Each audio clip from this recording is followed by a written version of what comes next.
കലിപ്പൻ കാശിദേവിന്റെ മൊഞ്ചത്തി ഐഷ. രചന ഷാനിബ നിയാസ്. അവതരണം ഷാഹുൽ മലയിൽ. Editing Faisal C എന്ന് ഊഞ്ഞേരി. ഞാൻ പറഞ്ഞല്ലേ ഐഷ, ആ താഴ്വാരത്ത് നീ ഓടി വന്ന് എൻ്റെ ലൈഫിലേക്കാ. അത്രമേൽ ഞാൻ തകർന്ന അവസ്ഥയിൽ നീ ഇടിച്ചു കയറിയത് വീണ്ടും എന്നെ ജീവിപ്പിക്കാനാ. നിനക്കറിയോ പെണ്ണേ, നീ എൻ്റെ പ്രാണൻ തന്നെ കയ്യേറിയെന്ന സത്യം. ഐഷ, നീ എൻ്റേതാ, എൻ്റെ മാത്രം. ആൻ മുഖമുയർത്തി അവളുടെ നെറുകയിൽ ചുണ്ടു ചേർത്തു. അപ്പോഴേക്കും പുലരി ഉദിച്ചുയർന്ന് അവിടെ ആകെ ഒരു മഞ്ഞക്കളർ പ്രകാശം പരത്തിയിരുന്നു. തിരിച്ച് വീട്ടിലെത്തിയപ്പോഴേക്കും നേരെ നന്നേ വെളുത്തിരുന്നു. മുറ്റത്തേക്ക് കടന്നപ്പോഴേ കണ്ടു ഉമ്മറത്തെ കൈ രണ്ടും വെളിയിൽ കുത്തി തങ്ങളെ തന്നെ നോക്കിയിരിക്കുന്ന തങ്കുവിനെ. അവളുടെ നൃത്തവും നോട്ടവും കണ്ടപ്പോഴേക്കും ഐഷയ്ക്ക് ചിരി വന്നു. കാശിയാണെങ്കിൽ അവളുടെ തലയിലൊന്ന് കുട്ടിക്കൊണ്ട് അകത്തേക്ക് കയറിപ്പോയി. ഇനി കാശി ഇവിടെയും പൊക്കി പുറത്തെങ്ങാനും പോയോ ഫസ്റ്റ് നൈറ്റ് ആഘോഷിക്കാൻ? അങ്ങനെ വരാൻ സാധ്യതയില്ലല്ലോ. അവൾ ആയിഷയെ ചൂഴി നോക്കി. എന്താടി? ഒന്നുമില്ല, നിനക്കിതിന് നല്ല തലവേദനയായിരുന്നല്ലോ, മാറിയോ? അവളെ ഒന്ന് ഇരുത്തി നോക്കിക്കൊണ്ട് തങ്കു തോൾക്കൈയിട്ട് അകത്തേക്ക് നടന്നു. അവൾ മാറിയെന്ന രീതിയിൽ തലയാട്ടി. എല്ലാവരും ഭക്ഷണം കഴിക്കാനിരുന്നപ്പോഴാണ് മുത്തശ്ശി തീയതി കുറിച്ച് വിവരം പറയുന്നത്. ഇന്നോ നാളെയോ കാവ്യയെ കാണാൻ ജെറിയുടെ വീട്ടുകാരെല്ലാവരും വരുമെന്നും ഈ മാസം 30 ആർക്കും എതിർപ്പൊന്നുമില്ലല്ലോ എന്ന് ചോദിച്ചു. അവനെല്ലാം ചെറിയച്ഛനോടും മുത്തശ്ശിയോടും തീരുമാനിക്കാൻ പറഞ്ഞു. മുത്തശ്ശി, വിവാഹത്തിന് മുമ്പ് ഞങ്ങൾക്ക് ഐഷയുടെ നാട്ടിലൊന്ന് പോകണം. ആൾക്കാരുടെ വീട്ടുകാരെ കാണണമെന്ന്, പിന്നെ അവിടെ കുറച്ച് സർട്ടിഫിക്കറ്റ് എടുക്കാനുണ്ട്. അവൻ ശ്രീദേവിയെ നോക്കി. പോയിട്ട് വരൂ. എന്തായാലും ഒരു ജീവിതം തുടങ്ങുമ്പോൾ അവിടെ കുടുംബക്കാരും വേണമെന്ന് ആഗ്രഹം ഉണ്ടാവില്ലേ? പോയിട്ട് വരിക. മുത്തശ്ശി അതും പറഞ്ഞ് എഴുന്നേറ്റു. മുറ്റത്തെ ഫിഷ് ടാങ്ക് ക്ലീൻ ചെയ്യുന്ന നോക്കി നിൽക്കുകയാണ് ഐഷയും തങ്കു. തങ്കു, ആരവൾ വിളിച്ചും രണ്ടാളും അകത്തേക്ക് കയറി വന്നു. വാ, വേറെ റെഡിയാവും. അമ്മയും വാ, നമുക്ക് ഇന്ന് തന്നെ പോവാം. അവൻ പറഞ്ഞു. ഞങ്ങൾ വരാം, പക്ഷെ ഇപ്പോഴല്ല, പിന്നീട്. ഇപ്പൊ നിങ്ങൾ രണ്ടാളും കൂടി പോയിട്ട് വരൂ. ശ്രീദേവി അവന്റെ കയ്യിൽ പിടിച്ചു. ശരിയാ കാശി, ദേഹമ്മ പറഞ്ഞ് ഈ യാത്രയിൽ നീ അവള് മാത്രം മതി. തങ്കുവും പറഞ്ഞു. വിവാഹത്തിന് 2 ആഴ്ചയല്ലേ ഉള്ളൂ, ഞങ്ങൾ എല്ലാവരും കൂടി പോകാൻ ശരിയാവില്ല. പിന്നെ കാവ്യെ കാണാൻ ചെറിയ ഫാമിലി വരും, അപ്പോഴിവിടെ ആള് വേണ്ടേ? അതുകൊണ്ട് നിങ്ങൾ പോയിട്ട് വാ. ശ്രീദേവി അവനോട് പറഞ്ഞു. ഐഷ ടേബിളുണ്ടായിരുന്ന പാത്രങ്ങൾ കൊണ്ടുവെക്കാൻ പോയിരുന്നു. ഐഷ, റെഡിയാവാൻ നോക്ക്, പോവാനുള്ളതല്ലേ? അപ്പൊ നിങ്ങളില്ലേ? അവൾ തങ്കുവിനെയും ശ്രീദേവിയെയും മാറി മാറി നോക്കി. ഞങ്ങൾ ഇപ്പം ഇല്ല, നിങ്ങൾ പോയിട്ട് വാ. ഐഷയുടെ മുഖം വാടി. എന്നാ വേ നോക്ക്, ഇപ്പൊ തന്നെ ഇറങ്ങണം. കാശി അവളെ നോക്കിക്കൊണ്ട് മുകളിലേക്ക് സ്റ്റെപ്പ് കയറിപ്പോയി. എന്നാ തനു, നീ എങ്കിലും വാടി. അവൾ തങ്കുവിനെ തോണ്ടി വിളിച്ചു. ഇല്ല മോളെ, ഞാനില്ല, നിങ്ങൾ രണ്ടാളും പോയിട്ട് വാ. ദേ പെണ്ണെ, പോയി വരുമ്പോൾ നിങ്ങൾക്ക് പറയാനുള്ളതെല്ലാം പരസ്പരം പറഞ്ഞു തീർന്നിരിക്കണം. അവനെ കാണുമ്പോഴുള്ള ഈ വിറയിൽ ഓട്ടമൊക്കെ മാറ്റിക്കോണം. ഈ യാത്ര ഇനി നിങ്ങൾക്കിടയിലുള്ള ആകലും കൂടി ഇല്ലാതാക്കണം. പരസ്പരം ഒന്നുകൂടി അടുത്തറിയാനുള്ള നല്ലൊരു അവസരമാവട്ടെ. വാവാ, വേഗം വന്ന് റെഡിയാവും. തങ്കു അവളെ വലിച്ച് റൂമിലേക്ക് കൊണ്ടുപോയി. വളരെ അത്യാവശ്യമുള്ള മാത്രം എടുത്താൽ മതിയെന്ന് അവൻ പറഞ്ഞിരുന്നു. കാശി ഒരു ബാഗ് എടുത്ത് വണ്ടിയുടെ കീം എടുത്ത് മുത്തശ്ശിയോട് പറഞ്ഞ് സിറ്റ് ഔട്ടിലേക്ക് ഇറങ്ങി. ആയിഷയും മുത്തശ്ശിക്കരിയിലേക്ക് നടന്നു. പോയിട്ട് വരാം. അംബിക ഒരു പുച്ഛത്തോടെ അവരെ നോക്കി. അവൻ ശ്രീദേവിയോടും തങ്കുവിനോട് യാത്ര പറഞ്ഞു. കാശി അത്രമേൽ കരുതലോടെ അവളെ കൊണ്ടടക്കുന്നത് കാവ്യ ഒരു സങ്കടത്തോടെ നോക്കി കണ്ടു. പോയിട്ട് വരാം. അവൾ എല്ലാവരെയും നോക്കി തങ്കുവിനെയും ശ്രീദേവിയും കെട്ടിപ്പിടിച്ചു. കാശി, തങ്കു വിളിച്ചു. Take care and A happy lovely journey. അവന്റെ ലാൻഡ് ക്രൂയിസർ അവളെയും കൊണ്ട് ആ വീടിന്റെ പുറത്തേക്ക് ഇറങ്ങി. വൈകുന്നേരമായപ്പോഴേക്കും അവർ കൂറുകിടന്നിരുന്നു. ഐഷ പുറത്തേക്ക് തന്നെ നോക്കിയിരിക്കുകയാണ്. മടികേറി ടൗണിലെത്തിയതും നേരം നന്നേ ഇരുട്ടി. കുറച്ചുകൂടി പോവാനുണ്ട്. ഇന്നിനി വേണ്ട, നമുക്കിവിടെ സ്റ്റേ ചെയ്യാം. ക്രിസ്റ്റിയുടെ കസിന്റെ വില്ല ഇവിടെയാണ്. അവൾ അതിനും തലയാട്ടി. വിശക്കുന്നുണ്ടോ നിനക്ക്? കുറച്ചു മുമ്പ് ജ്യൂസ് കുടിച്ചാണ്. കാശിക്ക് അങ്ങനെ എപ്പോഴും ഫുഡ് കഴിക്കുന്ന ശീലമേ ഇല്ല. അത് ഈ കാലയളവിൽ മനസ്സിലായതാണ്. പക്ഷെ ഞങ്ങൾ വീട്ടിൽ നിന്ന് ഇറങ്ങിയിട്ട് ഉച്ചഭക്ഷണത്തിന് ശേഷം ഇതുവരെ അവൻ എന്തെല്ലാമാണ് തനിക്ക് വേണ്ടി വാങ്ങിച്ചത്. ഫ്രൂട്ട്സും നട്ട്സും ഒക്കെ ഉണ്ടായിരുന്നു. അതുകൊണ്ട് തന്നെ അവൾക്ക് വിശപ്പ് തോന്നിയിരുന്നില്ല. ടൗണിൽ നിന്ന് കുറച്ചുകൂടി ഉള്ളിലേക്ക് പോയപ്പോൾ കാട് പോലെ ഒരിടം. അതിനുള്ളിലേക്ക് മനോഹരമായ ഒരു കാപ്പിത്തോട്ടം. അതിന് നടുവിലായി ഒരു കുഞ്ഞു വീട്. അവരുടെ വണ്ടി കണ്ടതും ഒരാൾ ഓടി വന്നു. ക്രിസ്റ്റി സാർ പറഞ്ഞിരുന്നു, വരൂ. അയാൾ അവരകത്തേക്ക് ക്ഷണിച്ചു. പുറത്തിറങ്ങിയപ്പോൾ ആയിഷ തണുപ്പുകൊണ്ട് നന്നായി വിറച്ചു. ഫുഡ് ഞാൻ ഉണ്ടാക്കിയിട്ടുണ്ട്, നിങ്ങൾ ഫ്രഷ് ആയിട്ട് വരൂ. അവർ അകത്തേക്ക് നടന്നു. 2 റൂമുണ്ട്, നീ അതെടുത്ത്. അവൻ്റെ റൂം ചൂണ്ടിക്കാണിച്ചു കൊടുത്തു. അവൾ തലയാട്ടിക്കൊണ്ട് അകത്തേക്ക് കയറി. അത്ര വലുതൊന്നും അല്ലെങ്കിലും അത്യാവശ്യം കുറച്ച് ദിവസത്തെ താമസത്തിന് പറ്റുന്നൊരിടം. ഐഷ ഫ്രഷായി ഇറങ്ങി. മടികേരി എന്ന് കേട്ടിട്ടുണ്ടെങ്കിലും കുറച്ചുകൂടി അപ്പുറത്താണ് ഞങ്ങളുടെ ഗ്രാമം. അവൾ ഓർത്തു. പിന്നെ കൂടുതൽ അത് ഓർത്ത് നിൽക്കാതെ വേഗം ഫ്രഷായി ഇറങ്ങി. തനിക്ക് ഡ്രസ്സില്ലേ? റൂമിൽ നിന്നിറങ്ങിയപ്പോൾ എന്തോർത്ത പോലെ അവൻ ചോദിച്ചു. അതിനവൾ അതേന്ന് തലയാട്ടി. സോറി, ഞാനത് മറന്നോട്ടോ, ഇനി വേണമെങ്കിൽ വാങ്ങിക്കാം, അവൻ പതിയെ പറഞ്ഞു. ഭക്ഷണം കഴിച്ച് രണ്ടാളും കുറച്ചു നേരം പുറത്തിരുന്നു. എവിടെ നിന്നോ ആനയുടെ ചിഹ്നവിളി കേൾക്കുന്നുണ്ട്. ആ, എന്നാ ഞാൻ ഇറങ്ങട്ടെ, രാവിലെ വരാം, അതാ എൻ്റെ വീട്, ആവശ്യമുണ്ടെന്നെ വിളിച്ചാൽ മതി. അയാൾ അതും പറഞ്ഞ് കീ കാശി ഏൽപ്പിച്ച് പോയി. നാളെ നേരത്തെ ഇറങ്ങാനുള്ളതല്ലേ, പോയി കിടന്നു. അവനകത്തെ വാതിലടച്ചുകൊണ്ട് ആ റൂമിന് നേരെ നോക്കി അവളോട് പറഞ്ഞുകൊണ്ട് തന്റെ റൂമിലേക്ക് പോയി. കുറെ നേരം കിടന്നിട്ടും അവൾക്ക് എന്തോ ഉറക്കം വന്നില്ല. നാളെ വീട്ടിലെത്തുന്ന രംഗങ്ങളും എല്ലാവരുടെ മുഖവും മനസ്സിൽ തെളിയുന്നു. അബയുടെ മുഖമോർത്തപ്പോൾ വീണ്ടും കരച്ചിൽ വന്നു. അവൾ പതിയെ എഴുന്നേറ്റുകൊണ്ട് കാശിയുടെ റൂമിലേക്ക് നടന്നു. അവളെ തന്നെ കാത്തിരിക്കുന്ന പോലെ അവൾ അത്ഭുതപ്പെട്ടു.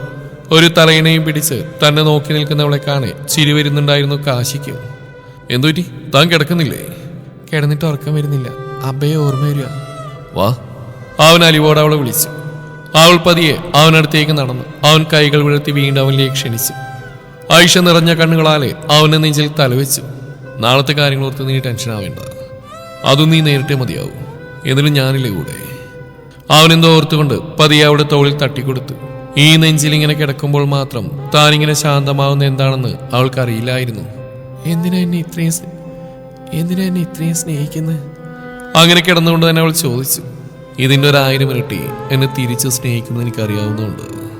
അവനൊരു കുഞ്ഞ് ചിരിയാലെ പറഞ്ഞു. അതിന് മറുപടിയൊന്നും പറയാതെ അവനിലേക്ക് ഒന്നുകൂടെ പതുങ്ങിക്കൊണ്ട് ഐഷ പതിയെ കണ്ണുകൾ അടച്ചു. പിറ്റേന്ന് രാവിലെ കാശി ഉണർന്നപ്പോഴേക്കും അവൾ മറ്റേ റൂമിലേക്ക് പോയിരുന്നു. അവൻ റെഡിയായി വന്നപ്പോഴേക്കും സാധനങ്ങൾ എടുത്തു വെക്കുന്നവളെ കണ്ടു. കഴിഞ്ഞോ? അവൾ അതേം തലയാട്ടി. ഇറങ്ങാം, പോകുംവഴി ഇന്നലെ കഴിക്കാം. തങ്ങൾ നേരത്തെ പോകുമെന്നും ഭക്ഷണം വേണ്ടെന്നും ഇന്നലെ തന്നെ അയാളോട് പറഞ്ഞിരുന്നു. ശരി സർ. വണ്ടിയിൽ കയറാൻ നേരം അയാൾ പറഞ്ഞു. അവൻ പേഴ്സിൽ നിന്ന് കുറച്ച് പൈസ എടുത്ത് അയാൾക്ക് നീട്ടി. അയാൾ അത് വാങ്ങിക്കൊണ്ട് കൈ ഉയർത്തി കാണിച്ചു. രാത്രി വന്ന കാപ്പിത്തോട്ടങ്ങൾക്കുള്ളിലൂടെ വണ്ടി വീണ്ടും ഓടി. അവളുടെ ഗ്രാമത്തിലേക്ക് അടുക്കും തോറും ഐഷയുടെ നെഞ്ചിരിപ്പും കൂടി വന്നു.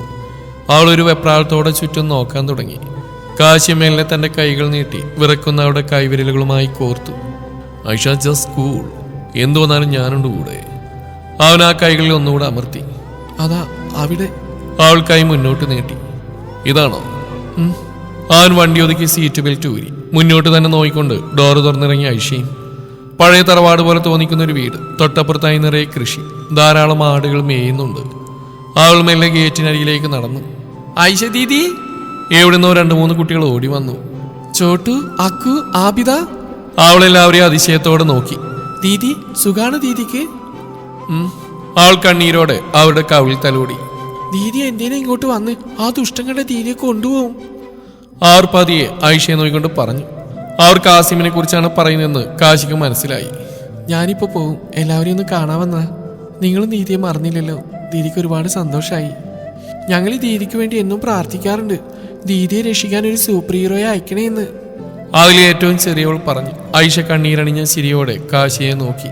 നിങ്ങളുടെ പ്രാർത്ഥന പഠിച്ചവൻ കേട്ടില്ല, ആ സൂപ്പർ ഹീറോയായത്. ഒരു ചിരിയോടെ കാശിയെ ചൂണ്ടിക്കൊണ്ട് അവൾ പറഞ്ഞു. ആ ഒരു അതിശയത്തോടെ അവനെ നോക്കി. അവനൊരു ചിരിയോടെ നിന്നു.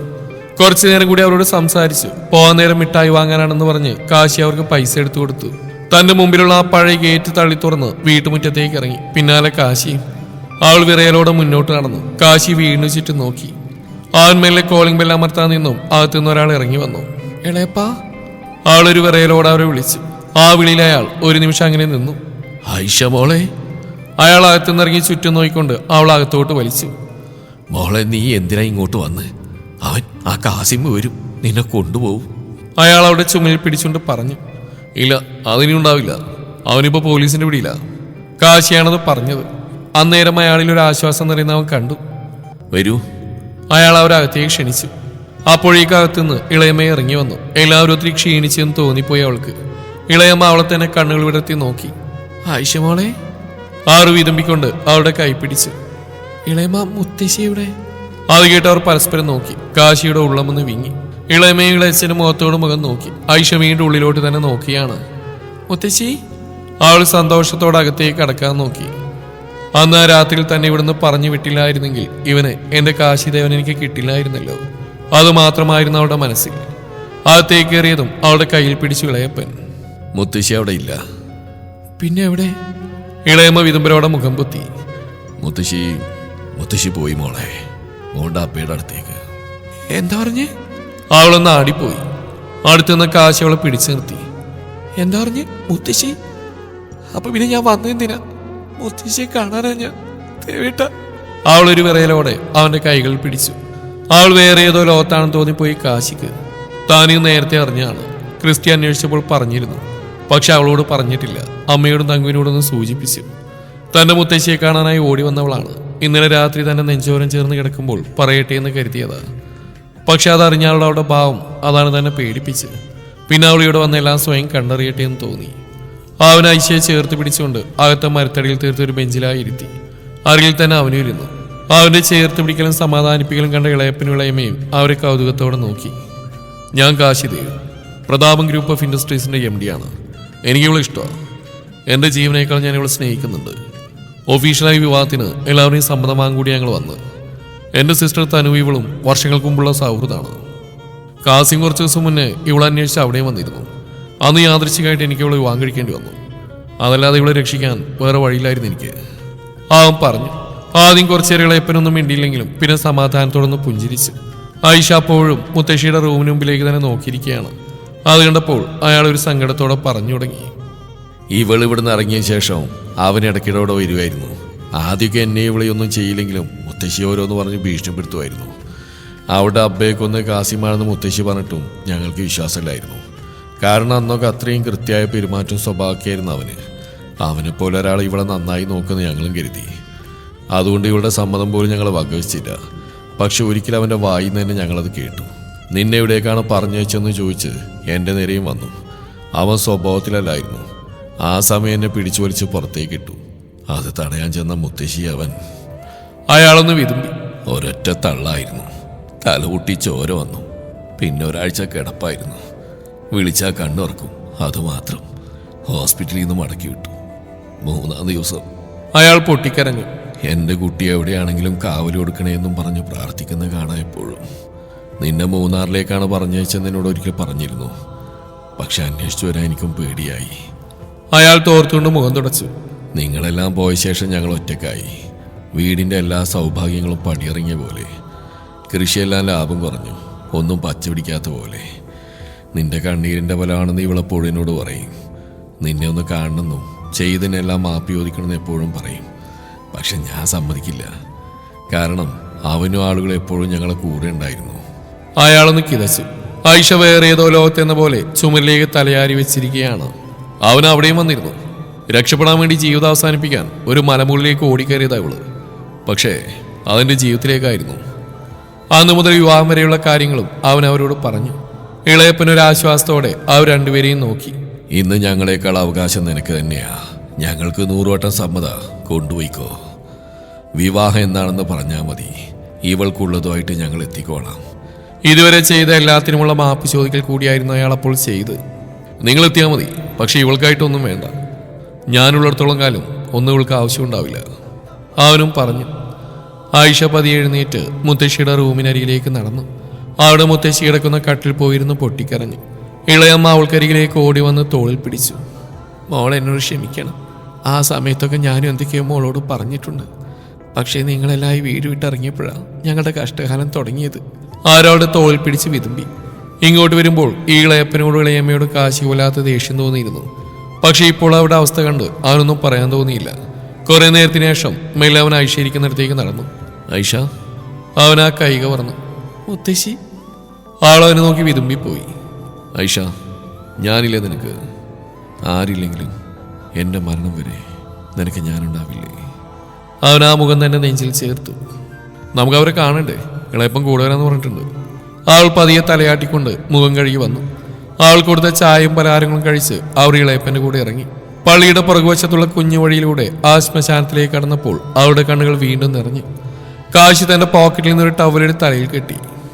ഇതാ. തൊട്ടടുത്തായി മൈലാഞ്ചി ചെടികൾക്കിടയിൽ കാണുന്ന 2 കബറിടങ്ങൾ. അവൾ പതിയെ അതിനടുത്തേക്ക് പോയിരുന്നു. ഇളയപ്പനത് കാണാനാവാതെ പിന്തിരിഞ്ഞു നിന്നു. കാശി അവൾക്കരികിലേക്ക് ചെന്ന് അവളെ ചേർത്തു പിടിച്ചു. നേർത്തൊരിളം കാറ്റ് ഇരുവശത്തുനിന്ന് അവരെ തഴുകി തലോടിപ്പോയി. അപ്പ, മുത്തശ്ശി. അവൾ അവിടെ ഇരുന്ന് പൊട്ടിക്കരഞ്ഞു. കാശി പറഞ്ഞ പ്രകാരം ഇളയപ്പൻ അവളുടെ മുത്തശ്ശിക്ക് അപ്പയ്ക്ക് മുന്നിൽ വെച്ച് അവളുടെ കൈ പിടിച്ച് അവനെ ഏൽപ്പിച്ചു. അവൾ നിറമിഴികളോടെ എല്ലാത്തിനും നിന്നു കൊടുത്തല്ലാതെ ഒന്നും പറഞ്ഞില്ല. കുറെ നേരം ഐഷ അവിടെ ഒറ്റയ്ക്ക് വിട്ടുകൊണ്ട് കാശി ഇളയപ്പനും കുറച്ച് മാറി നിന്നു. അവളുമായി തിരിഞ്ഞടക്കുമ്പോൾ പിന്നിൽ നിന്ന് ആരോ നിറഞ്ഞ ചിരിയുമായി തങ്ങൾ അനുഗ്രഹിക്കുന്ന പോലെ അവന് തോന്നി. ആ അബ്ബയ്ക്ക് വേണ്ടി അവൻ മനസ്സിലൊരായിരം നന്ദി പറഞ്ഞു. പോട്ടെ, എന്തായാലും വിവാഹത്തിന് വരണം. ഞങ്ങൾ കാത്തിരിക്കും. ഇളയപ്പന്റെ കയ്യിൽ പിടിച്ചു. അയാൾ കണ്ണീരോടെ തലയാട്ടി. ഇനി ഇവിടെ നിർത്തിയാൽ അവളുടെ സങ്കടവും വിഷമങ്ങളും കൂടുകയുള്ളൂ എന്ന് അവന് മനസ്സിലായി.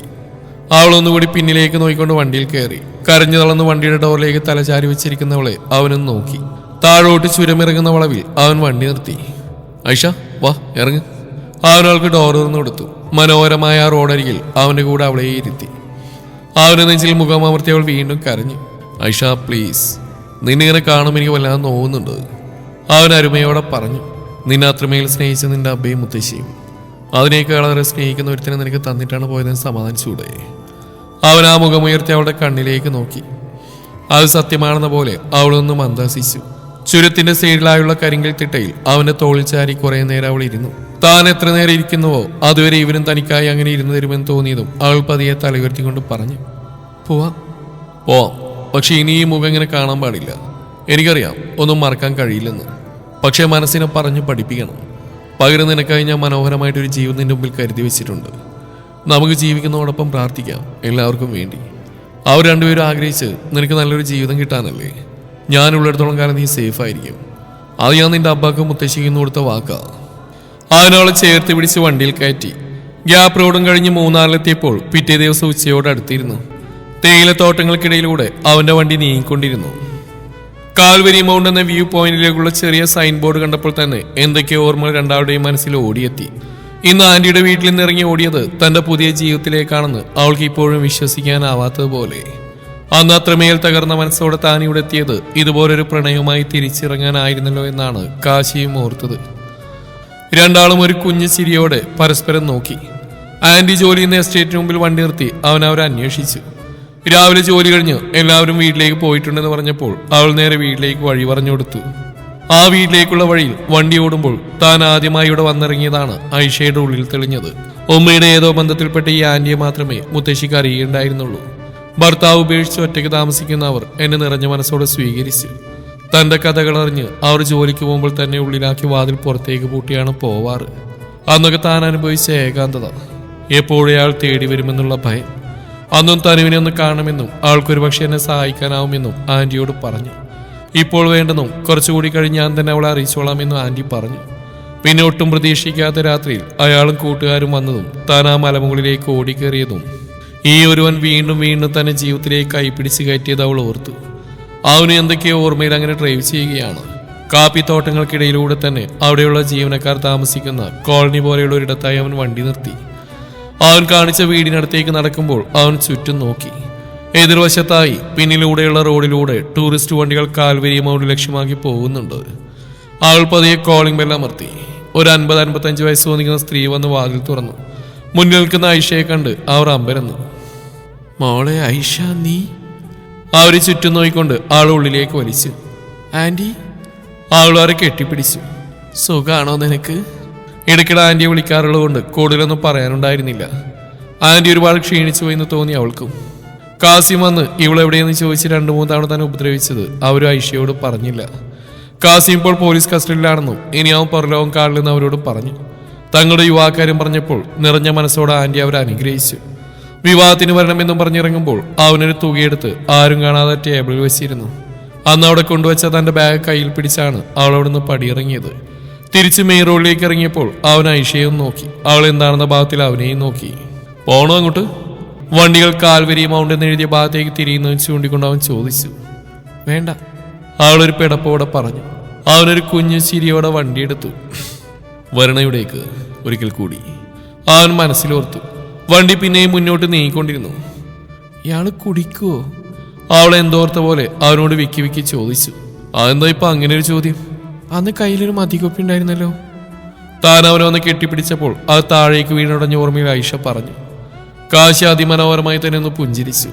ഏതൊരു സാഹചര്യത്തിലും എനിക്ക് താങ്ങും തണലും ബലവുമായിട്ട് നീ ഉണ്ടെങ്കിൽ എനിക്കതിൻ്റെ ആവശ്യം വരില്ല ഐഷ. അവൻ വീണ്ടും അവളുടെ കൈകളെ തേടിച്ചെന്നു. നിന്നോളം ഒരു ലഹരി ഇനി എൻ്റെ ജീവിതത്തിൽ ഉണ്ടാവില്ല. അവൾ അറിയാതെ അവൻ മന്ത്രിച്ചു. വീണ്ടും തിരിച്ച തറവാടിന് മുമ്പിൽ വണ്ടി നിർത്തിയപ്പോൾ നേരെ രാത്രിയായിരുന്നു. ആന്റിയുടെ വീട്ടിൽ നിന്നിറങ്ങിയെന്ന് പറഞ്ഞപ്പോൾ തന്നെ തങ്കു കുറെ നേരമായി വിളിക്കുന്നു. ശ്രീദേവിയുടെയും തങ്കുവിന്റെയും മാറി മാറിയുള്ള വിളി കൊണ്ട് അവന്റെ ഫോൺ ഐഷയുടെ കയ്യിൽ കൊടുത്തതായിരുന്നു. തങ്കു അവളെ കണ്ടപാടെ ഓടി വന്ന് കെട്ടിപ്പിടിച്ചു. ശ്രീദേവി ചിരിച്ചുകൊണ്ട് മുറ്റത്ത് നിൽപ്പുണ്ട്. കാശി ഓടി വന്ന് അവന്റെ അമ്മയൊന്ന് പുണർന്നുകൊണ്ട് ആ നെറുകയിൽ ചുംബിച്ചു. ദേവമ്മയെ കണ്ടപ്പോൾ ഐഷയുടെ കണ്ണുകൾ എന്തിനോ വേണ്ടി നിറഞ്ഞു. ദേവമ്മ? അവളൊരു കരച്ചിലോടെ ശ്രീദേവിയുടെ അടുത്തേക്ക് ഓടി. മുത്തശ്ശി. അവൾക്ക് അന്നേരം തന്റെ മുത്തശ്ശിയെ ഓർമ്മ വന്നു. തന്നെ നോയി കണ്ണു നിറച്ച് കരയുന്നവളോട് എന്തു പറയണമെന്നറിയാതെ ശ്രീദേവി ഒരു നിമിഷം നിന്നു. പതിയെ ഒരു സാന്ത്വനം എന്ന പോലെ അവളുടെ കവിളിൽ തലോടി. അപ്പോഴേ കാത്തുനിന്ന് എല്ലാവരും ഇറങ്ങി വന്നു. അവളുടെ മുത്തശ്ശിയുടെ മരണവിവരം ശ്രീദേവി എല്ലാവരോടും പറഞ്ഞിരുന്നു. അവരെല്ലാം അലിവോടെ അവളെ നോക്കി. അംബികയിൽ തീർത്തും പുച്ഛമാണ്. ജെറിയും ഫാമിലിയും കാവ്യയെ കാണാൻ നാട്ടിലേക്ക് വന്നതിനാൽ അരുൺ തൽക്കാലത്തേക്ക് ഗൾഫിലേക്ക് തന്നെ പോയിരുന്നു.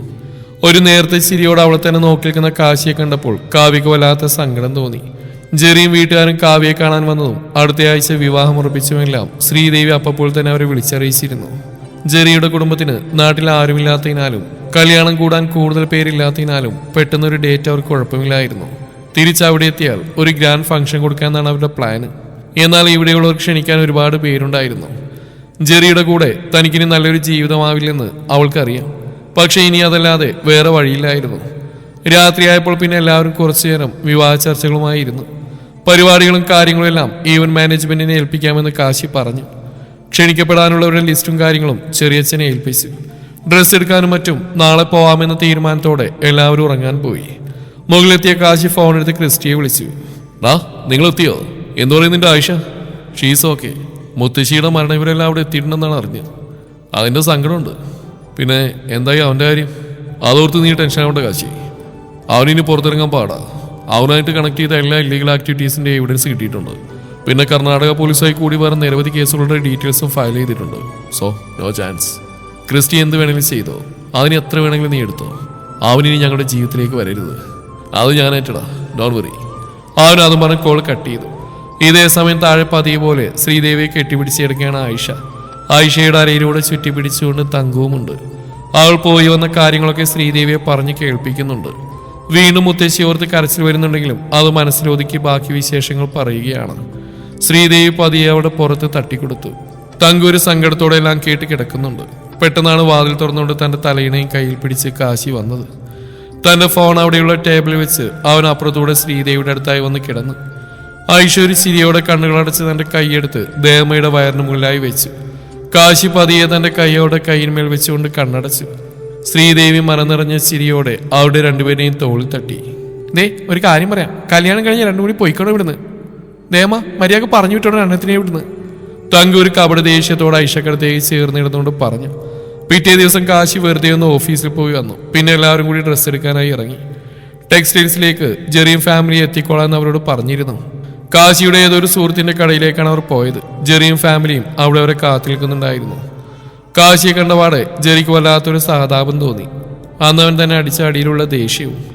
എന്നാൽ വണ്ടിയുടെ പിൻവശത്തായി അവൻ തുറന്നുകൊടുത്ത സീറ്റിൽ നിന്നിറങ്ങുന്ന അതിസുന്ദരമായ മുഖം കണ്ടപ്പോൾ ജെറി കണ്ണും ചിമ്മാമറന്ന് അവളെ നോക്കിപ്പോയി. ഐഷ? അരുണും കാവ്യയും പറഞ്ഞിരുന്നു ഇന്ന് അവന്റെ പ്രാണനായ ഇവളെ കുറിച്ച്. അവന്റെ അനിയത്തിയുടെ കൂട്ടുകാരി. അവളുടെ പേര് പോലെ തന്നെയാണ് അവിടെ ഭംഗിയെന്ന് തോന്നി.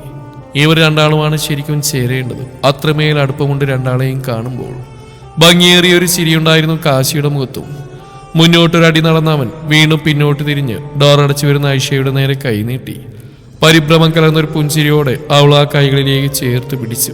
ഒരു കൈയിൽ തന്റെ അമ്മയെയും മറുകൈയിൽ അവളെയും പിടിച്ച് മുന്നോട്ട് വരുന്നവനെ ജെറിയും നോക്കി നിന്നു.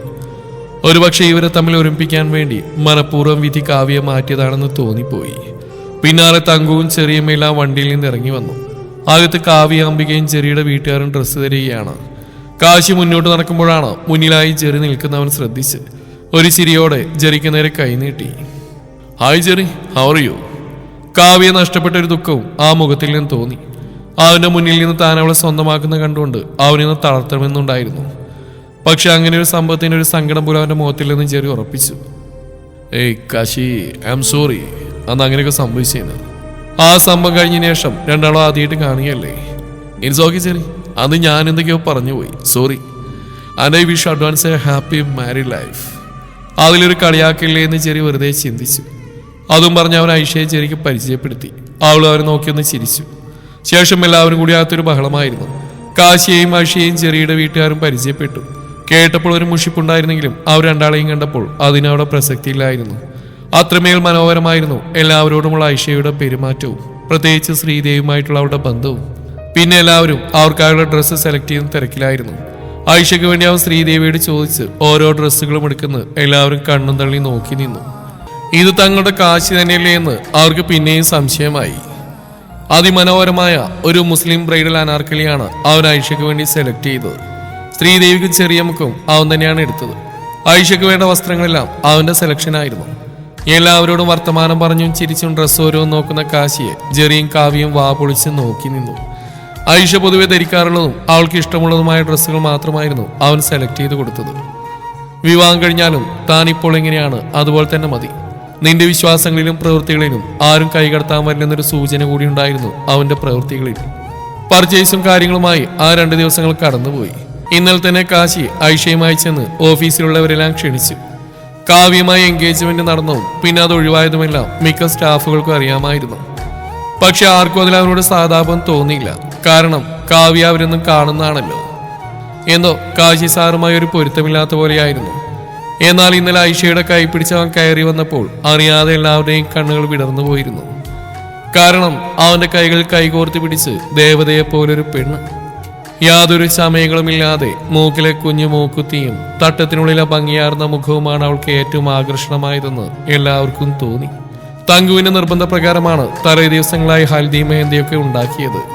കൂർഗിൽ നിന്ന് അവളുടെ ഇളയപ്പനും ഇളയമയും വന്നിരുന്നു. എല്ലാവർക്കും മുന്നിൽ തന്നെയാണ് അവർ അവൾക്കുള്ള കുറച്ച് സ്വർണ്ണാഭരണങ്ങൾ മുത്തശ്ശിയെ ഏൽപ്പിച്ച്. കാശി ആദ്യം വേണ്ടെന്ന് പറഞ്ഞെങ്കിലും അതവളുടെ അബ്ബാക്ക് അവകാശപ്പെട്ടതാണെന്ന് പറഞ്ഞ് അവർ നിർബന്ധപൂർവ്വം ഏൽപ്പിച്ചു. മൂന്നാറിൽ നിന്ന് ആന്റിയും വന്നിട്ടുണ്ടായിരുന്നു. തങ്കുവിനാണെങ്കിൽ എന്ത് ചെയ്തിട്ടും മതിയാവുന്നുണ്ടായിരുന്നില്ല. രാവിലെ തന്നെ പെണ്ണിന്റെ കൂട്ടുകാരും എത്തിയിരുന്നു. അങ്ങനെ അതിമനോഹരമായ 2 യുവാത്തലയെന്നും അവിടെ അവസാനിച്ചു. നേരം ഒരുപാട് വൈകിയാണ് കാശിയൊന്ന് മുകളിലേക്ക് കയറിയത്. ആയിഷയെ ഒന്ന് കാണണമെന്ന് അവനും തോന്നി. പക്ഷെ ഓരോ തിരക്കായ കാരണം സമയം കിട്ടില്ല. മുകളിൽ പോയി ഫ്രഷായി താഴേക്ക് ഇറങ്ങാൻ ഒരുങ്ങുമ്പോഴാണ് ടെറസിലേക്കുള്ള ഡോറ് തുറന്നെടുക്കുന്ന കാണുന്നത്. അവൻ പതിയെ അങ്ങോട്ട് നടന്നു. വിരിഞ്ഞു നിൽക്കുന്ന ആ റോസാപ്പൂ ചെടികൾക്കിടയിൽ ടെറസിന്റെ കൈവരിൽ ദൂരമാനത്തേക്ക് നോക്കി നിൽക്കുന്നുണ്ട് ഐഷ. മൈലാഞ്ചിയിട്ട കൈകൾ 2 നിവർത്തി വെച്ചിട്ടുണ്ട്. തലയിൽ നിന്നുതിർന്ന് വീണ ഷോള് കഴുത്തിലായാണ് കിടക്കുന്നത്. ഇടുപ്പോളമുള്ള മുടി അടിവരെ മെടഞ്ഞു കെട്ടിയിട്ടുണ്ട്. ദൂരമാനത്ത് കാണുന്ന നക്ഷത്രങ്ങളിലേക്ക് നോക്കി അങ്ങനെ നിൽക്കുന്നവരുടെ അടുത്തേക്ക് അവൻ പതിയെ നടന്നു. ആ മൈലാഞ്ചി കൈകളെടുത്ത് അവൻ തന്റെ കൈക്കുമ്പിളിലാക്കി. പെട്ടെന്ന് അവൾ ഞെട്ടിക്കൊണ്ട് അവനെ നോക്കി. മുറ്റത്തായി തൂക്കിയിട്ടുള്ള മഞ്ഞ ബൾബുകളുടെ വെളിച്ചത്തിൽ അവന്റെ മുഖവും പ്രകാശിക്കുന്നതായി തോന്നി. ആയിഷ, അവൾ കണ്ണുകൾ ഉയർത്തി അവനെ നോക്കി. എന്തുപറ്റി? അവൾ ഒന്നുമില്ലെന്ന രൂപത്തിൽ തലയാട്ടി. അവൻ ആ കൈകളിലേക്ക് സൂക്ഷിച്ച് നോക്കി. മൈലാഞ്ചി പണികൾക്കിടയിൽ ഒരു ഹാർട്ട് ഷേപ്പിനുള്ളിൽ കാശി ദേവ് എന്ന് എഴുതിയത് ആ രാത്രിയിൽ അത്ര വ്യക്തമല്ലെങ്കിൽ അവന് മനസ്സിലായി. നീ ഹാപ്പിയല്ലേ? അവൻ അതിലൂടെ ഒന്ന് വിരലോടിച്ചു. അവൾ ഒരു ചിരിയോടെ തലകുലുക്കിക്കൊണ്ട് അവന്റെ നെഞ്ചിലേക്ക് ചാഞ്ഞു. ഐ മിസ് മൈ അപ്പ. അവളൊന്ന് തേങ്ങി. ഇനി മുതൽ ഞാനില്ലേ നിനക്ക്, നിന്റെ അബ്ബയായും ഉമ്മയായും, അതിലുപരി ഇനി എൻ്റെ പ്രാണനായും. അവൾ കണ്ണു നിറച്ച് അവനെ നോക്കി. പ്ലീസ് കരയല്ലേ, നാളെ നമ്മുടെ ലൈഫിലെ ഏറ്റവും വലിയൊരു ദിവസമല്ലേ. ഞാൻ എത്ര ഹാപ്പിയാണെന്നറിയാം നിനക്ക്. അത്ര വലിയ ഈ കാശി ദൈവം നിന്നെ സ്നേഹിക്കുന്നുണ്ട്. അവൾ ഒന്നുകൂടി അവനെ ഇറുകെ പിടിച്ചു. കുറച്ചു നേരം കൂടി അവരങ്ങനെ നിന്നു. താഴെന്ന് ഐഷ എന്ന് വിളിച്ച് അവളെ തിരക്കി വന്ന തങ്കു അയ്യേ എന്ന് പറഞ്ഞ് കണ്ണുപൊത്തി. അവളുടെ ശബ്ദം കേട്ടാണ് അവർ അകന്നു മാറിയത്. ഐഷ, നീ താഴോട്ട് വാ, എല്ലാവരും ഉറങ്ങാൻ നിന്നെ കാത്തിക്കുവാ. അവൾ അതും പറഞ്ഞ് താഴോട്ട് ഓടി. പോയിക്കോ, താഴെ ആന്റി അമ്മ എല്ലാവരും കാത്തിരിക്കുന്നല്ലേ. ഇന്നിനി താഴോട്ട് കിടക്കാൻ വരരുതെന്ന് കാശിയോട് ആദ്യം തന്നെ തങ്കു ഭീഷണിപ്പെടുത്തി നിർത്തിയതാണ്. കാരണം പെണ്ണിന്റെ ഫ്രണ്ട്സും ആയിഷയുടെ ആന്റികളെയും എല്ലാവരും കൂടി ഒന്നിച്ചെടുക്കാനാണ് പ്ലാൻ ചെയ്തിട്ടുള്ളത്. അരുൺ ഇന്നലെ തന്നെ എത്തിയിരുന്നു. കാവ്യയുടെയും അംബികയുടെയും കൂട്ടുകാരും അവളുടെ അച്ഛന്റെ കുടുംബക്കാരൊക്കെ രാവിലെയാണ് എത്തുക. അവൾക്ക് വേണ്ടി കാശിയും അരുണിനെ പോലെ തന്നെ ഒരു സഹോദരന്റെ സ്ഥാനത്ത് നിന്നെല്ലാം ചെയ്തു കൊടുത്തു. പോയിക്കോ, അവനവളുടെ മൂർത്താവിലൊന്ന് ചുംബിച്ചുകൊണ്ട് പറഞ്ഞു. അതിന് തലയാട്ടിക്കൊണ്ട് തിരിഞ്ഞടക്കാനാഞ്ഞവളുടെ കയ്യിലൊന്ന് പിടിച്ചു അവൻ. ഐഷ, നാളെ മുതൽ നമ്മുടെ ലോകം അവിടെ ആയിരിക്കും. വാതിനുള്ളിലൂടെ കാണുന്ന അവന്റെ റൂമിലേക്ക് ചൂണ്ടി പതിയെ അവിടെ കാതോരം പറഞ്ഞു. Are I sure it will be a magical world for both of us. നമ്മൾ രണ്ടുപേരുടെയും ലോകം. ഐഷ, നീ അവിടെ കണ്ടിട്ടില്ലല്ലോ. അപ്പോഴാണ് അവളത് ഓർത്ത്. താൻ ഇന്നുവരെ ആ റൂം കണ്ടിട്ടില്ല. ഒരിക്കലും അരുണിന്റെ സംസാരം കേട്ട് ആകെ തകർന്ന അവസ്ഥയിൽ താഴോട്ട് ഓടിയപ്പോൾ അവൻ പിടിച്ച ആ റൂമിലാക്കിയിരുന്നു. പക്ഷെ അന്ന് അവിടെ ഒന്ന് കാണാനോ നോക്കാനോ പറ്റുന്ന അവസ്ഥയിലായിരുന്നല്ലോ. അന്നത്തെ ആ സംഭവം ഐഷയുടെ ഓർമ്മയിൽ തെളിഞ്ഞു. തങ്കു പോലും ഒരിക്കലും അതിലേക്ക് കയറിപ്പോന്ന് കണ്ടിട്ടില്ല. I am waiting Aisha. ഇതുവരെ എൻ്റേത് മാത്രമായിരുന്ന ആ ലോകം നാളെ മുതൽ നിന്നെയും കാത്തിരിക്കുന്നുണ്ട്. പോയിക്കോ. അവൻ പതിയെ കൈവിട്ടു. ഐഷ ഒരു വിറയലോടെ മുന്നോട്ട് നടന്നു. ആ വാതിന് മുമ്പിലെത്തിയതും ആൾ വേഗം താഴോട്ട് ഇറങ്ങി ഓടി. കാശി മനം നിറഞ്ഞ ചിരിയോടെ നോക്കി നിന്നു. പിറ്റേന്ന് രാവിലെ തന്നെ ആ കല്യാണ വീടുണർന്നു. എല്ലാവർക്കും അവരുടേതായ തിരക്കുകൾ. രാവിലെ 10 മണിക്കാണ് കാവ്യയുടെയും ചെറിയുടെയും മുഹൂർത്തം. മണവാട്ടികൾ രണ്ടുപേരും 2 റൂമിൽ ഒരുങ്ങുകയാണ്. ബ്യൂട്ടീഷ്യൻസ് നേരത്തെ എത്തിയിരുന്നു. ക്രിസ്ത്യൻ ഫാമിലിയിൽ നിന്ന് രാവിലെയാണ് എത്തിയത്. അവരേതോ ഇൻവെസ്റ്റിഗേഷന്റെ ഭാഗമായി ബാംഗ്ലൂരിലായിരുന്നു. ആയിഷക്കും കാശിയെ കാണുമെന്ന് തോന്നിയിരുന്നു, പക്ഷെ പറ്റിയില്ല. മുറ്റത്ത് മനോഹരമായ മണ്ഡപത്തിൽ ജെറിയും ഫാമിലിയും വന്നിരുന്നു. മുത്തശ്ശി എല്ലാവരെയും സ്വീകരിച്ചിരിക്കുന്നുണ്ട്. ശ്രീദേവിയോടും മുത്തശ്ശിയോടും ചെറിയമ്മയോടും അനുവാദം ചോദിച്ചിട്ടാണ് കാശിയും ഡ്രസ്സ് മാറാൻ പോയത്. വളരെ ലളിതമായ ഒരു ലുക്ക് മതിയെന്ന് അവന് നിർബന്ധമായിരുന്നു. താഴെ അതിഥികളെത്തിയതും അവൻ ക്രിസ്റ്റിക്കൊപ്പം താഴെ ഇറങ്ങി. അപ്പോൾ തന്നെയാണ് കാവ്യ ആയിഷയെ ഒരുക്കിക്കൊണ്ട് അവർ ഹാളിലേക്ക് കൊടുന്നത്. നിറയെ മേക്കപ്പും സ്വർണവും എല്ലാം കാവ്യക്കാണെങ്കിലും എല്ലാവരുടെയും കണ്ണുകൾ വിടർന്ന് ആയിഷയെ കണ്ടിട്ടായിരുന്നു. തൂവെള്ള അനാർക്കലി ഡ്രസ്സും കെട്ടിവെച്ച മുടികൾക്കിടയിലൂടെയുള്ള മുല്ലപ്പൂവും നെറ്റിയിലെ ഒരു നെറ്റിച്ചൂട്ടിയും കുഞ്ഞു മൂക്കുത്തിയും തലയിലൂടെ നിവർത്തിയിട്ട ഷോളും അത്രമേൽ ഭംഗിയുള്ള ഒരു ഉമ്മച്ചിക്കുട്ടി. കാശി അവളെ കണ്ടതും ഒന്ന് ഉമിനീരിറക്കിപ്പോയി. തന്നിലാണ് അവന്റെ നോട്ടമെന്ന് കണ്ടതും ആയിഷ തല ഉയർത്താനേ പോയില്ല. കാവ്യ എല്ലാവരുടെയും അനുഗ്രഹം വാങ്ങിക്കുന്ന തിരക്കിലാണ്. തങ്കു കാശിയെ നോക്കി എങ്ങനെയുണ്ടെന്ന ഭാവത്തിൽ പുരികമുയർത്തി. അതിനവനൊരു കുഞ്ഞു ചിരിയോട് അവളോടൊരു താങ്ക്സ് പറഞ്ഞു. കാശി വേഗം പോയി അവൾക്കരികിലായി നിൽക്കുന്ന തന്റെ അമ്മയെ കെട്ടിപ്പിടിച്ചു. ശ്രീദേവിയും മനംനിറഞ്ഞ ചിരിയോടെ അവനെ അനുഗ്രഹിച്ചു. കൃത്യം അതേ മുഹൂർത്തത്തിൽ ജെറിയും കാവ്യയും വിവാഹിതരായി. അവരുടെ ചടങ്ങുകൾക്ക് ശേഷമാണ് കാശി ആയിഷയും കൊണ്ട് സ്റ്റേജിലേക്ക് കയറിയത്. ആർക്കും അവരെ കണ്ട് ഒരഭിപ്രായം പോലും പറയാൻ തോന്നിയില്ല. അത്രമേൽ കരുതലോടെ അവളെ തന്റെ കൈകൾ കൊണ്ട് ചേർത്ത് പിടിച്ചു അവൻ. അത് അവർക്ക് ഒന്നുകൂടി ഭംഗി വർദ്ധിപ്പിച്ച പോലെ തോന്നി. ഭക്ഷണശേഷം കാവ്യയും ചെറിയും ഇറങ്ങി. അംബിക മകളെ കെട്ടിപ്പിടിച്ച് കരഞ്ഞു. അവരെല്ലാം ഗൾഫിലായതിനാൽ ജെറിയുടെ അമ്മ വീട്ടിലാണ് തൽക്കാലം താമസിക്കുക. പോവാൻ നേരം കാവ്യയ്ക്ക് എന്തോ ഒരു സങ്കടം തോന്നി. അത് തന്റെ മുന്നോട്ടുള്ള ജീവിതത്തെ ഓർത്തുകൂടിയായിരുന്നു. ഇളയച്ഛനും ആന്റിയും നിറഞ്ഞ മനസ്സോടെ മടങ്ങി. എല്ലാവരും കാവ്യയും ചെറിയും യാത്രയാക്കാൻ ഇറങ്ങി. കാശിയുടെ വണ്ടിയിൽ അവനും ഐഷയും മാത്രമായിരുന്നു. തങ്കുവാണ് തീരുമാനിച്ച്. ആ യാത്രയിൽ അവന്റെ കൂടെ ഐഷ വല്ലാതെ വിറക്കുന്നുണ്ടായിരുന്നു. അവനാണെങ്കിൽ ഇടയ്ക്കിടെ അവളെ തന്നെ നോയിക്കൊണ്ടിരിക്കുകയാണ്. കണ്ടിട്ടും മതിയാവാത്ത പോലെ. താങ്ക്സ്. അവൾ എന്തിനെന്ന ഭാഗത്തിൽ അവനെ നോക്കി. എന്റെ ജീവിതത്തിലേക്ക് വന്നതിന്. ഐശ്വര്യ ചിരിയോടെ അവന്റെ തോളിലേക്ക് ചാഞ്ഞു. അവിടുത്തെ പരിപാടികളെല്ലാം കഴിഞ്ഞ് അവിടുന്ന് മടങ്ങിയപ്പോൾ രാത്രിയായിരുന്നു. വീട്ടിൽ ചെറിയച്ഛനും മുത്തശ്ശിയും പണിക്കാരൊക്കെ ഉണ്ടായിരുന്നതിനാൽ ഒരുവിധം കല്യാണത്തിന്റെ ബഹളങ്ങളെല്ലാം ഒതുങ്ങിയിട്ടുണ്ട്. എല്ലാവരും നന്നായി ക്ഷീണിച്ചിട്ടുണ്ട്. എങ്കിലും ഇനി ഐഷ അവന്റെ റൂമിലേക്ക് വിട്ടിട്ട് വേണം എല്ലാവർക്കും കിടക്കാൻ. അംബികയാരും വന്നപാടെ അവരുടെ റൂമിലേക്ക് പോയി. അവര് നാളെ പുലർച്ചെ തന്നെ തിരിച്ചു പോകണം. ജെറിയും കുടുംബവും മടങ്ങുമ്പോൾ തന്നെ അംബികയും ചിലപ്പോൾ ദുബൈയിലേക്ക് തിരിച്ചു പോകും.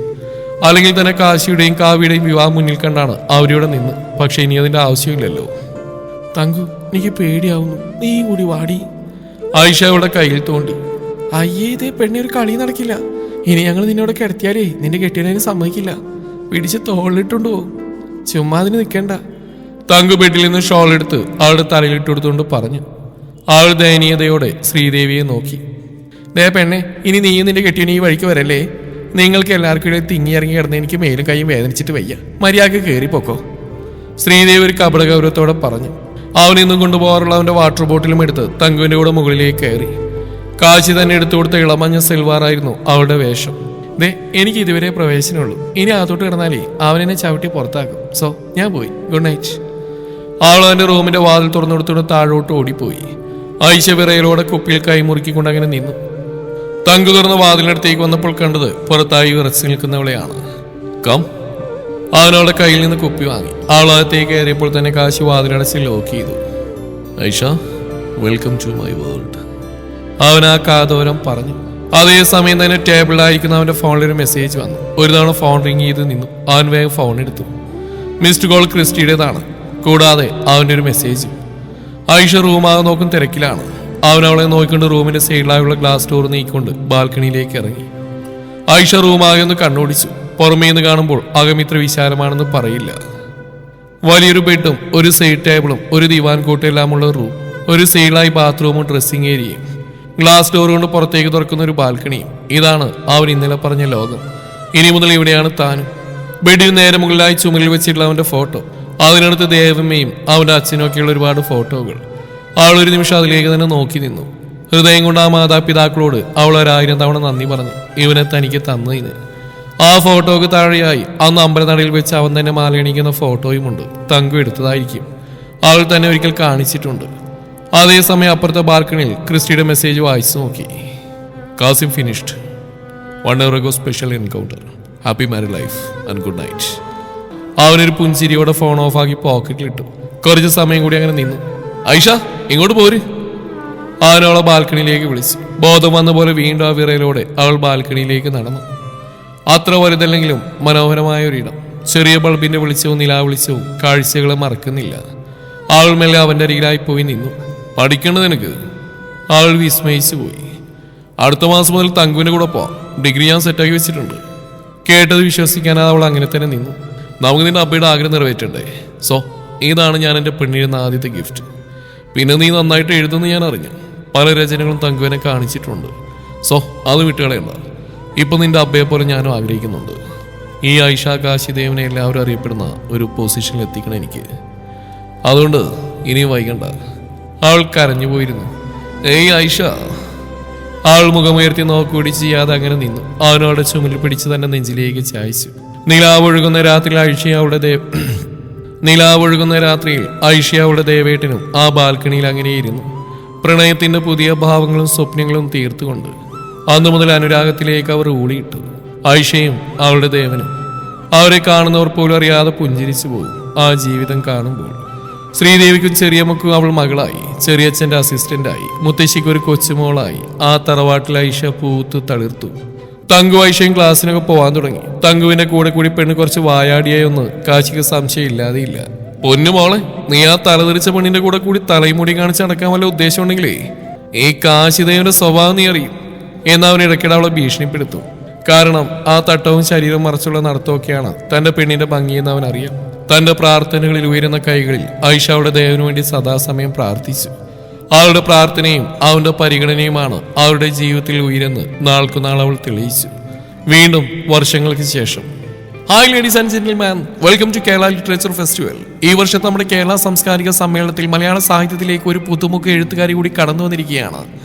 ഈ പ്രാവശ്യത്തെ Asian literacy festival special jury പരാമർശിച്ചിട്ടുള്ള മലയാളിയുടെ അഭിമാനമായ ഐഷ കാശിദേവ്, നമ്മുടെ പ്രതാപം ഗ്രൂപ്പ് ഓഫ് ഇൻഡസ്ട്രീസിന്റെ MD കാശിദേവിന്റെ ഭാര്യയും തൃശൂർ ഗവൺമെന്റ് കോളേജിലെ മലയാളം സ്റ്റുഡന്റായ ഐഷ കാശിദേവനെ സ്നേഹപൂർവ്വം നിറഞ്ഞ കയ്യടികളോട് നമുക്ക് ഈ വേദിയിലേക്ക് സ്വാഗതം ചെയ്യാം. ആങ്കർ അവളെ സ്റ്റേജിലേക്ക് ക്ഷണിച്ചു. സ്റ്റേജിലെ നിറഞ്ഞ കയ്യടിയിലേക്ക് അവളെ നോക്കി. അടുത്തിരുന്ന കാശി അവളെ നോക്കി പോവാൻ പറഞ്ഞു. അവൾ അവന്റെ കൈ കൂടി പിടിച്ചുകൊണ്ട് വലിച്ചു.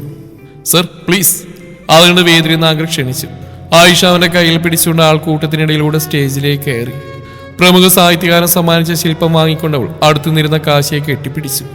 അതിലുണ്ടായിരുന്നു ആ വേദിയിലുള്ളവരോട് അവൾക്ക് പറയാനുള്ളതല്ല. വേദിയിൽ നിന്ന് മീഡിയ വഴി ലോഗോ ഒരു കുഞ്ഞു ചിരിയോടെ അത് നോക്കി കണ്ടു. He's the one and only reason. Anchor നീട്ടിയ മൈക്ക് വാങ്ങിക്കൊണ്ട് അവൾ കാശിയെ നോക്കി കണ്ണീരോട് അത്രമാത്രം പറഞ്ഞു. താഴെ വേദിയിലിരിക്കുന്ന തങ്കു നിറമിഴികളോടെ ശ്രീദേവിയെ കെട്ടിപ്പിടിച്ചു. The power of pure love. കാണുന്നവർക്ക് പറയാതിരിക്കാനാവില്ല. അവരിനി ജീവിക്കട്ടെ പ്രണയത്തോടെ, സ്നേഹത്തോടെ, സന്തോഷത്തോടെ. ഈ കഥ ഇവിടെ അവസാനിക്കുന്നു.